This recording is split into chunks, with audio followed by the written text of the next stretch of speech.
Okay, hey guys, welcome back to the channel. So as you can see, we have been uploading quite a bunch of videos for the psychology syllabus and also the chemistry syllabus. So this will be the first video for the biology AS syllabus, and it will be two chapters together, cells and cell surface membrane. It is quite a long video. Do try to hang in there. And if you do not understand any part, you can ask them in the comment section, any questions, and also just try to rewatch the video and see if you could get a better understanding. So the first chapter cells will require you to be able to identify the organelles and relate it to their function, and also talk about their structure so they can ask you about that. So let's carry on. Okay, so this is what an animal cell looks like and the organelles that you need to know about. So this over here is a Golgi vesicle, and this is broken off from the Golgi body. And on the cell surface membrane, there can be microvilli. This is generally for increasing the cell surface, sorry, not cell surface, surface area to volume ratio. So generally for like enzyme reactions or increasing rate of diffusion and absorbing substances from the environment.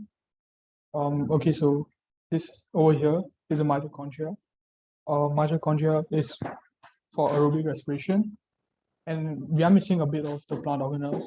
So most of the organelles are covered in the animal cell diagram. So let's I'll just continue a bit. So this is the cell surface membrane, which is the outer covering, or you could say, and then if there's another covering for the plant cells, that's the cell wall. The liquid which is inside the cell is known as the cytoplasm, and inside the nucleus, that's called a nucleoplasm. And there's two types of endoplasmic reticulum. One is the rough endoplasmic reticulum, and then the other one is the smooth endoplasmic reticulum. And there's also ribosomes, which can be freely lying in the cytoplasm, also be attached to the endoplasmic reticulum. So that's why they call it the rough endoplasmic reticulum. And there's also lysosomes, which are involved in digestion of organelles and stuff like that. We'll talk about that in more depth later. And centrosomes, centrioles, and microtubules. We also have to cover that. I think that's quite new. We haven't learned that in your previous syllabus. Nucleus, it's made of nucleolus, chromatin, the nuclear pores, and the nuclear envelope. Take note that it is a double membrane. Right. Okay, so that's just the generic overview of all the organelles that we need to know about. And let's move on.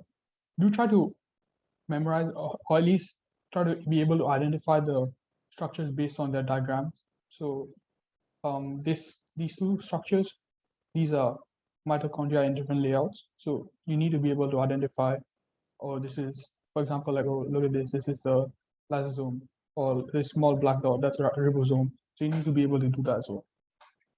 Let's carry on. So the first organelle that we have to talk about is the nucleus. So the nucleus, it is a double membrane organelle. It's a double membrane organelle, and then it's called a nuclear envelope. It is the largest organelle of the cell. It contains DNA in a loosely coiled form, which is called chromatin thread. There's also the presence of the nucleolus, which I'll just go back here. So this large structure in the middle of the cell is the nucleolus over here. And it may contain ribosomes as well. So what are the functions of the nucleus?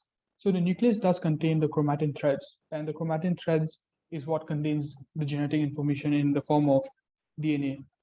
So you could say that the nucleus is what controls cell activity, because it's involved in mitosis, meiosis, and also protein synthesis for transcription and translation, which we'll talk about that in chapter 6. Nucleolus, it synthesizes ribosomes using its own DNA, and when you talk about the structure of ribosomes, you can tell that the structure of ribosomes is made from rRNA. Nuclear pore, it controls and regulates the exchange of substances between the nucleoplasm and the cytoplasm. So let's go back here for 1 second. So over here, so if you need to exchange something, mostly it would be substances like mRNA, stuff like that. Okay.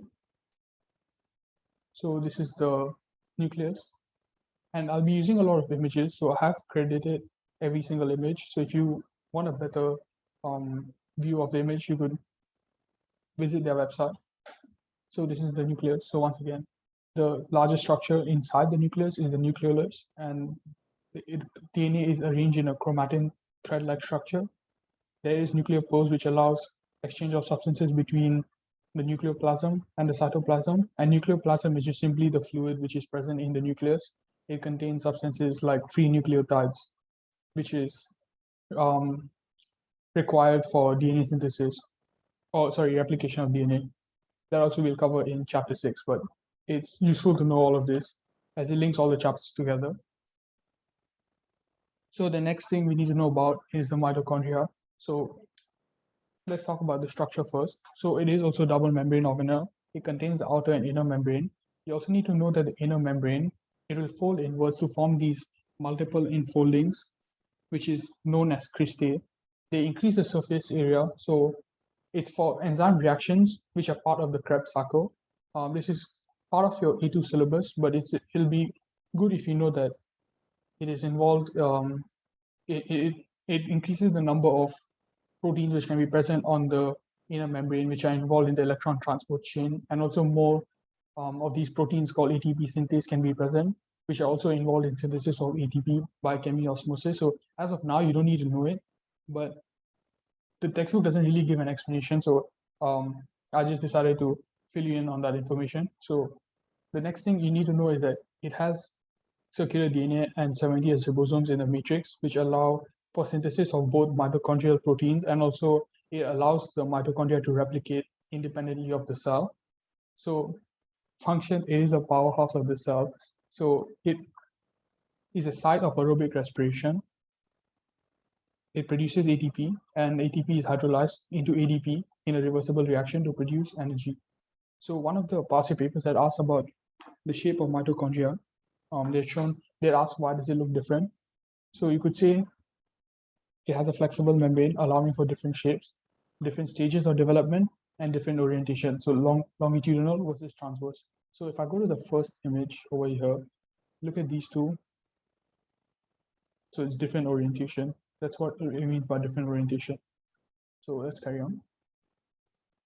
So the next thing is about the endoplasmic reticulum. So the endoplasmic reticulum this will be covering about the smooth endoplasmic reticulum and the rough endoplasmic reticulum, and also about ribosomes. So the endoplasmic reticulum is this extensive network of membrane, which is continuous with the nuclear membrane. It's a membrane which holds flattened compartments called sacs. They're usually fluid-filled and have a tubular appearance. Ribosomes may be attached to the membrane, and then it forms the rough endoplasmic reticulum. And the ribosomes can be either 70S in size or 80S in size. If it's 70S, it's usually present in mitochondria and chloroplast, and 80S is usually those present on the rough endoplasmic reticulum and also those present in the cytoplasm. Okay, so the function of the rough endoplasmic reticulum.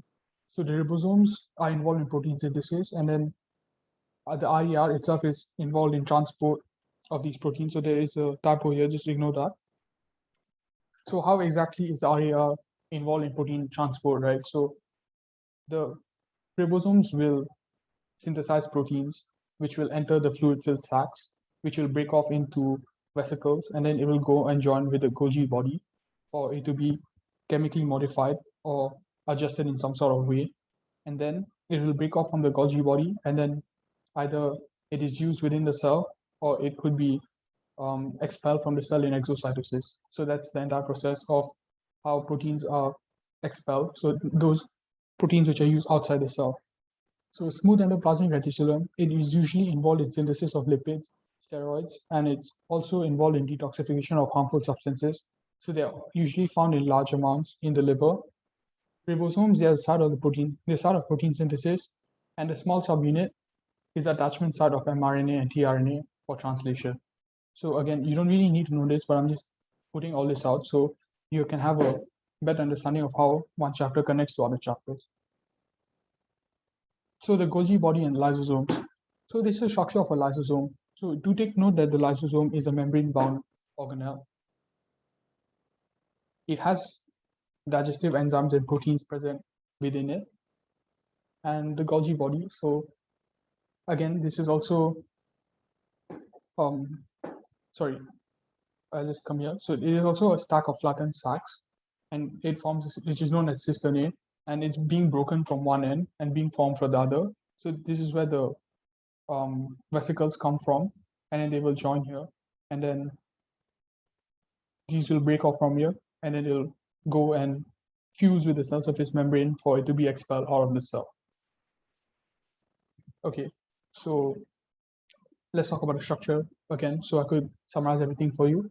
Golgi body is a stack of flattened sacs called a cisternae. They're constantly being broken down from one end and formed from the other. Lysosomes are spherical sacs with no internal structure, single membrane-bound vesicle containing hydrolytic enzymes like protease. Functions of the Golgi body is usually involved in collecting, sorting, processing substances made by the endoplasmic reticulum, for example, like making glycoproteins, and synthesis of lysosomes. Lysosomes, they have hydrolytic enzymes like protease, so they're involved in digestion of large food particles. It aids phagocytosis by killing bacteria if they contain H2O2, for example. They can also break down unwanted internal structure, old organelles, or even whole cells. So microtubules and centrioles. So the basic structure of a microtubule is alpha and beta tubulin, which will form a profilament, and then multiple profilaments will form a microtubule. And these microtubules, they join together to form the centriole, and two centrioles at a right angle, they form the centrosome. So as I was saying, microtubules, they're formed from alpha and beta tubulin, which form a dimer and then join end to end to form a profilament. 13 profilaments will join together to form this hollow tube, which is what we know as a microtubule. And then cylinders, which are formed from 9 triplets of microtubules, form a centriole, and two centrioles at a right angle will form a centrosome. This is usually during mitosis and meiosis. Okay, so what are the structures of a microtubule? So they form the cytoskeleton. It provides mechanical support. It holds membrane-bound organelles in place. It forms intracellular pathways. So it helps to move secretory vesicles within the cell. It forms the spindle fibers during nuclear division. So it's usually involved in breaking the centromere and pulling the chromosomes apart. Flagella and cilia, and it forms the flagella, cilia, and centrioles. So they're usually involved in movement. So we'll talk about that under centrioles. So centrioles, they usually act as these microtubule organizing centers. So they control the formation of spindle fibers during nuclear division. And then they also have these specialized forms of centrioles, which are found at base of cilia and flagella. They can act as basal bodies, and where they act as MTOCs in the basal bodies to enable movement, and they are essential for motility. Okay, so cell wall, it's made of cellulose. We'll talk about the specific structure of cellulose under the chapter of biological molecules, but take note that it is freely permeable, unlike the cell surface membrane, which is partially permeable, which means all the substances in the environment can cross the cell wall, but it may not cross the cell surface membrane. Next, so the functions, it allows for the apoplastic pathway of water. So this is also covered under transport in plants. So apoplastic pathway of water is where water travels along the cell wall. It provides mechanical support and strength to stem because there's lignin deposits in the cell wall. And then it prevents cells from bursting, as cellulose has high tensile strength, so it can withstand this pressure, so they can become turgid. They can withstand outward pressure, so they play a role in providing structural support also.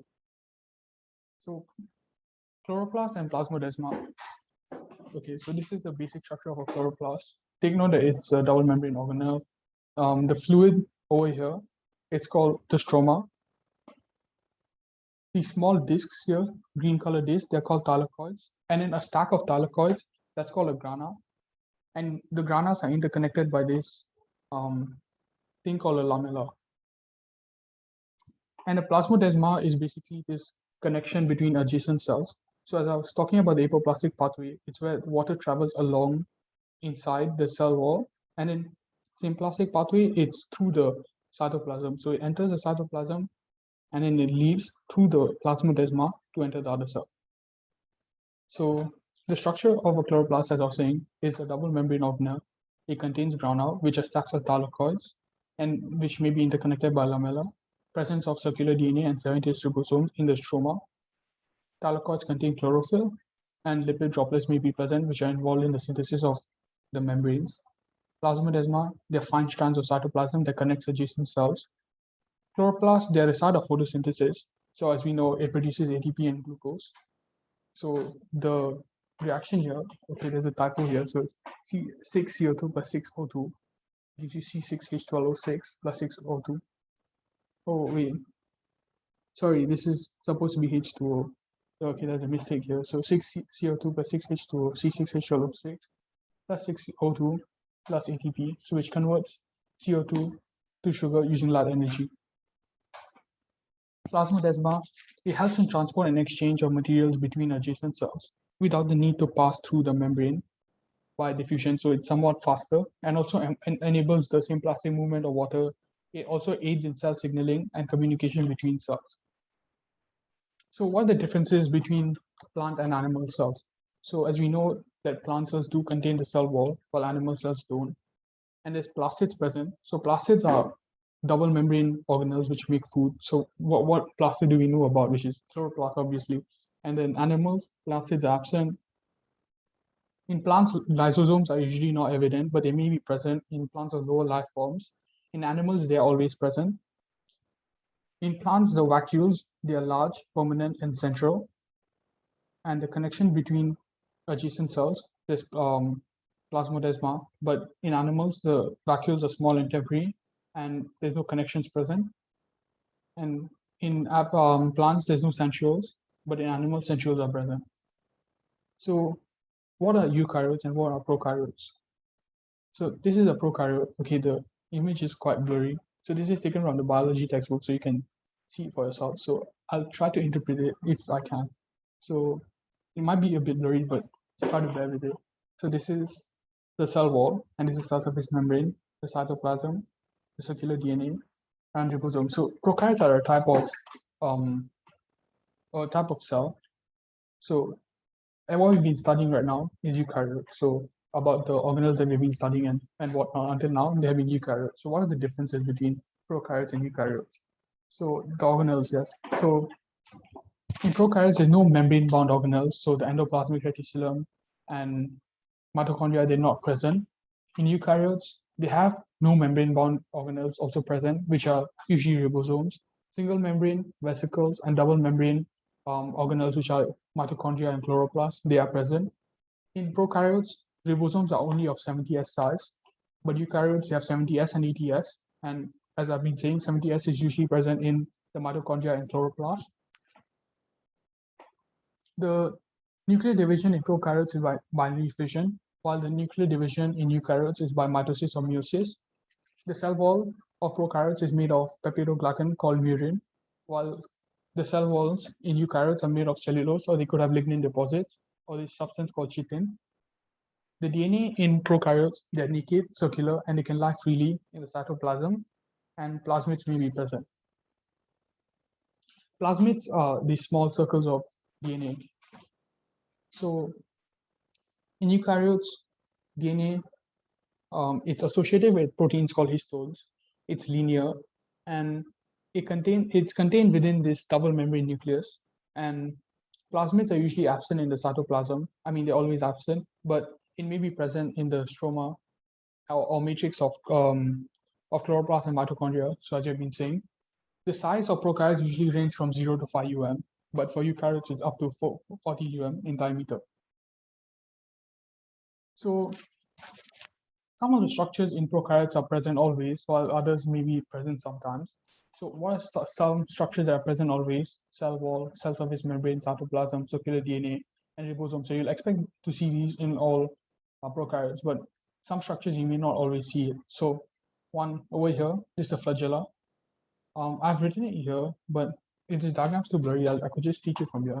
So present sometimes, so plasmids. So as you've been saying, plasmids are this small circle of DNA, which can be passed between bacterium of the same species or different species through this tube. In this process known as conjugation, they can also have a capsule. So over here, this is a capsule. It's usually involved in providing the prokaryote with additional protection, pili. It's usually involved in attachment to other cells and also involved in sexual reproduction. Enfolding of cell surface membrane, it's for nitrogen fixation, photosynthesis, if it contains photosynthetic pigments, for example, or there might be even mesosomes, which are involved in cell division. Flagella is usually for movement and motility. And as I've been saying, structures that are usually present: cell surface membrane, peptidoglycan cell wall, the cytoplasm, and the circular DNA in the cytoplasm, and the 70th ribosomes. So, okay, so this is the general structure of a virus. So all we need to know about this is that they are not living organisms. All of them are parasitic because they have to infect other cells to reproduce, and they can act as mutagenic agents, causing the DNA to mutate. So the structure is made up of this protective protein coat, which is known as the capsid. And the capsid is made of several separate protein molecules, which are known as capsomeres. It has no cell structure. That's why antibiotics have nothing to work on, which we'll cover in chapter 10 and 11, but I would like to mention it here as well. And the genetic material can be both DNA or it can also be RNA. So this last part about cells, we need to know about magnification and resolution and about micrographs or microscopes. So magnification is basically the number of times an image is larger than its real object, its real size. And resolution is the ability to distinguish between two objects which are very close together.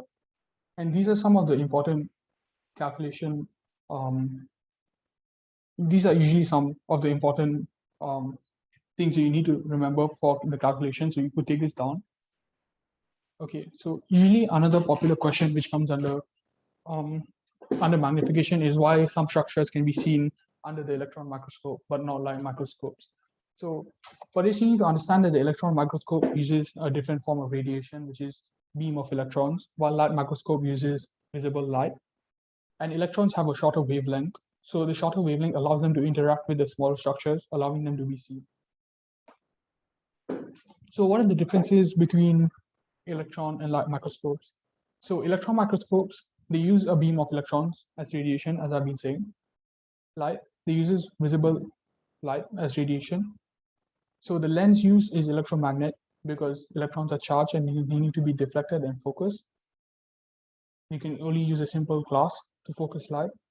Medium, you need to use vacuum because electrons are scattered easily. So you need to take note that the specimen which will be observed in electron microscopes will always be dead. And then for light microscopes, you could just use air. It doesn't make a difference. So it's better for observing cell division because you can see the full sequence. You can see the one cell doing all the different stages. So magnification of electron microscope is up to 500,000, while light it's only up to 1,500. The resolution is up to 0.2 nm for electron microscopes, and for light it's up to 200 nm. So do try to remember these last two details, which you can use to improve your answers. For example, this one, you could add the resolution values, and I think you get 1 mark for that. So let's talk about the cell surface membrane real quick. I'll just stop for 20 seconds and get a sip of water so you guys can also digest everything that we have done for cells until now.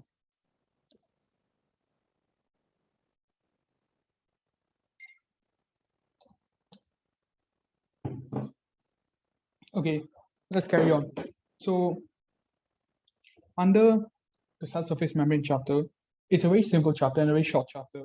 So you only need to know why the cell surface membrane has this structure that they've said to look like a fluid mosaic model, and relating the features of the cell surface membrane to their function. And also the last part is about movement of substances and also about cell signaling. So let's finish this off. Okay, so this is the generic structure of the cell surface membrane, the fluid mosaic model.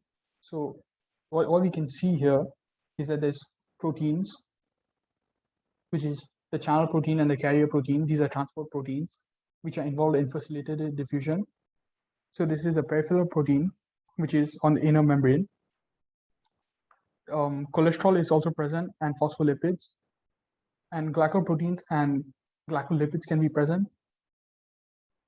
Okay, so what else do we need to take a note is that these phospholipids, their structure is very unique. So they have a phosphate head, which is hydrophilic, and they have fatty acid tails, which are hydrophobic. So when they form this cell surface membrane structure, it forms this trilaminar appearance. So this is the first one, two, three. So this is the trilaminar appearance. Why does it form this? Because both the heads will face towards water, but the tails will face inwards towards each other. Okay, so this is the fluid mosaic model as well. It's just from another point of view that you could look at. Okay, so let's carry on. So why do they call it the fluid mosaic model? So they call it fluid because phospholipids and proteins can move about by diffusion. So the phospholipids can move sideways, mainly in their own layers, and some of the protein molecules can also move within the phospholipid bilayer, while others remain fixed to structures inside or outside the cell. The word mosaic basically describes the pattern produced by scattered protein molecules and other components like glycoproteins and glycolipids. So this is just another diagram that I've drawn about the phospholipid. Right, okay. So the phospholipids, like I've been saying, they have a polar hydrophilic head and non-polar hydrophobic tail. So they have this amphipathic nature. So the heads will always face outwards towards the water, and the tails will face inwards and away from water. So they will create this hydrophobic interior. So this is what gives the cell surface membrane their selective permeability properties. So it allows non-polar substances to diffuse through, but it prevents polar substances, which are like charged ions, from entering by diffusion. Okay, so this is also another popular question in MCQ. So what affects the fluidity of the membrane? So if it has longer tails, it's less fluid because there's more bonds formed between adjacent tails. If it's unsaturated, meaning there's more carbon-carbon double bonds, they have kinks. So molecules not fit closely and neatly together, which increases the fluidity. The temperature, simply if you increase it, it increases the fluidity. So what does the cholesterol do in the cell surface membrane? It also has amphipathic nature, so it helps to reinforce the hydrophobic interior. It maintains membranal stability, so it prevents the cell surface membrane from bursting and breaking. But mainly, it does play most of its role in regulating membranal fluidity.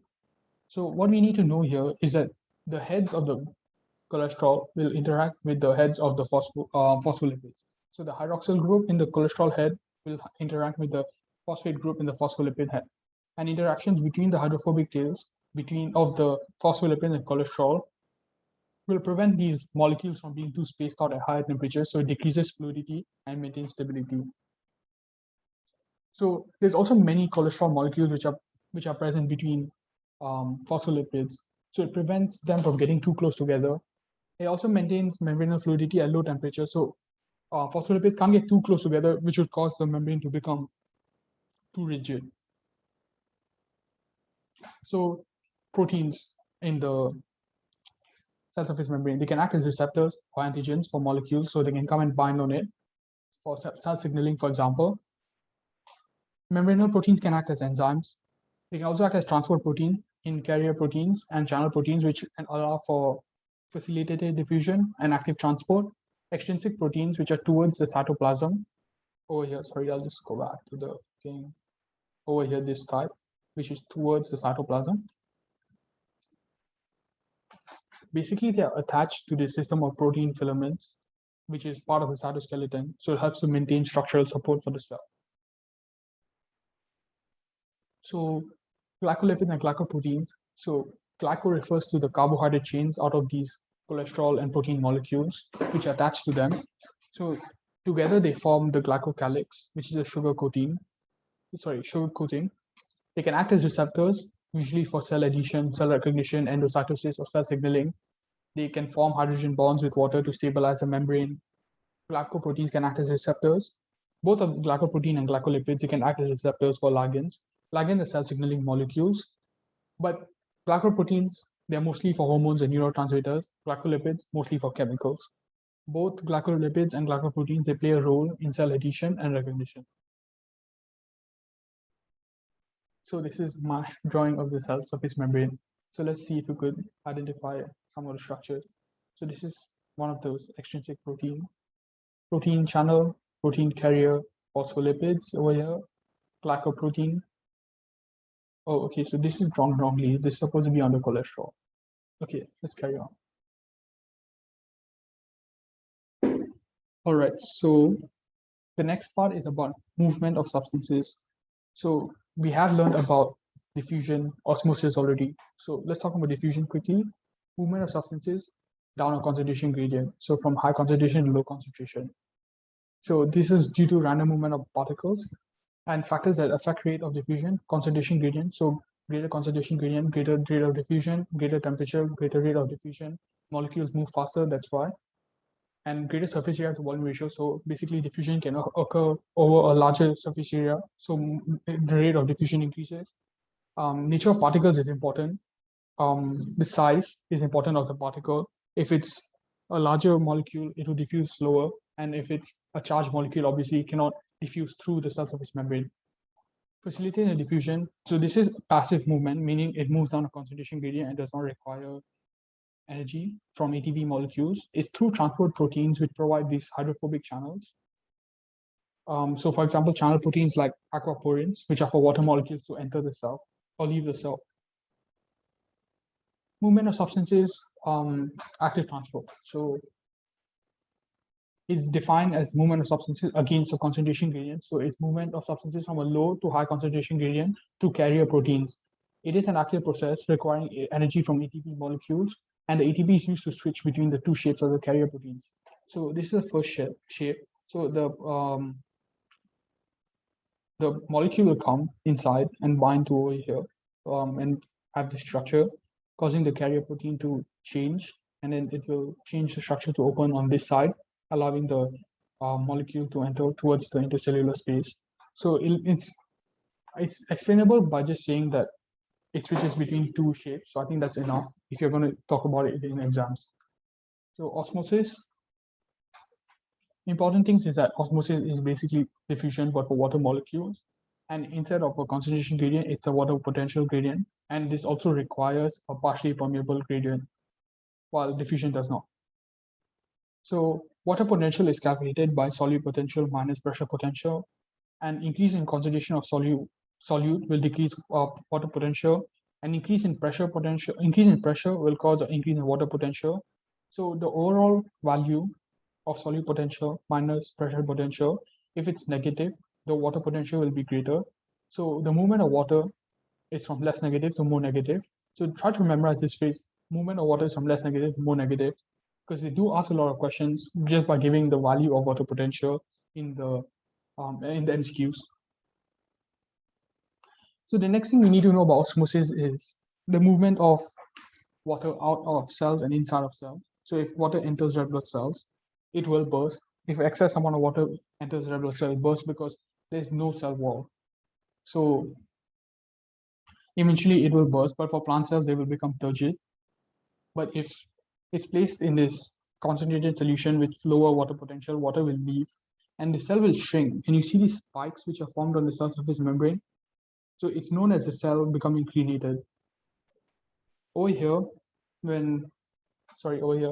so basically if water enters the plant cell, they will become turgid and expand, and nothing will happen to them. They won't burst because the cell wall, it can withstand the pressure. And if water leaves, it will become plasmolized. So we'll talk about plasmolysis in this slide here. Okay. So basically I've been talking to you about what happens if water enters and water leaves. So let's talk about plasmolysis. So during plasmolysis, the cytoplasm will pull away from the cell surface membrane. The vacuole will decrease in charge as well, and the cell will become plasmolized and flaccid. But if water enters the cell, it will become turgid. Okay, let's carry on. So the last few things is bulk transport and is bulk transport and cell signaling. So bulk transport is basically defined as the movement of macromolecules into or out of cell. It is an active process and it also does require ATP/energy. So endocytosis is bulk transport, out of the cell. So basically the vesicles will come and, sorry, one second. So there's a mistake here. It should be into the cell. So over here there's a typo. So bulk transport of endocytosis is into the cell. So it forms this invagination, allowing substances to come inside the vesicle, and then it will break off to form the endocytic vacuole. And phagocytosis, as we know it, is bulk uptake of solid material, and bulk pinocytosis is uptake of liquid. Exocytosis is bulk transport of substances out of the cell. So vesicles will come, they will fuse with the cell surface membrane and expel their contents out of the cell. So, okay, let's carry on. Last part of cell signaling. So the textbook does give a very detailed explanation of cell signaling, but I'm just going to cover it briefly because the questions I've seen over cell signaling, they will give you a diagram and then ask you to describe it with respect to the diagram. So I'll give you the generic explanation on how to answer this type of questions. So what you need to first say is that the cell signaling molecule or the ligand will come and it will bind to the protein receptor or the cell surface membrane receptor, and the shape of the ligand will be complementary to the shape of the protein receptor. So okay, then there'll be signal transduction. So signal transduction occurs when there's a conversion of messages from the signal, which is, for example, a hormone, to the activation of another protein, for example, which is inside the cell. So conversion of a signal to inner cell response. It will involve a signaling cascade. So a signaling cascade, for example, would be, for example, a bunch of proteins activated, which will activate more proteins, and then that will activate more proteins, and then eventually it will lead to, for example, binding to some protein. So multiple proteins activated. So there's a large scale effect at the end. So the overall response of cell signaling, it involves a stimulus, a receptor, a cell signaling molecule, a signaling cascade, and effector, which leads to the response that you need. Okay, so I think this is the last slide. Okay, so this was quite a long video. So if you have any questions, like I've said at the start of the video, do leave any questions in the comments. And if you have any issues, you could try rewatching some parts of the video again until you understand it. Just watch it slowly and maybe you'll understand it at the end. Or feel free to leave comments, as I've said. And I hope you've been finding the other videos or the other subjects quite helpful. And I hope to cover more subjects of the biology syllabus. And I hope these videos are helpful. If you have any suggestions, you could leave them in the comment section as well. And if you find these videos helpful, do like. If you want to subscribe, go ahead and do share these videos with your friends so more people could benefit. All right, so I think that'll be the end of this chapter. I'll see you in the next video. Until then, have a good time.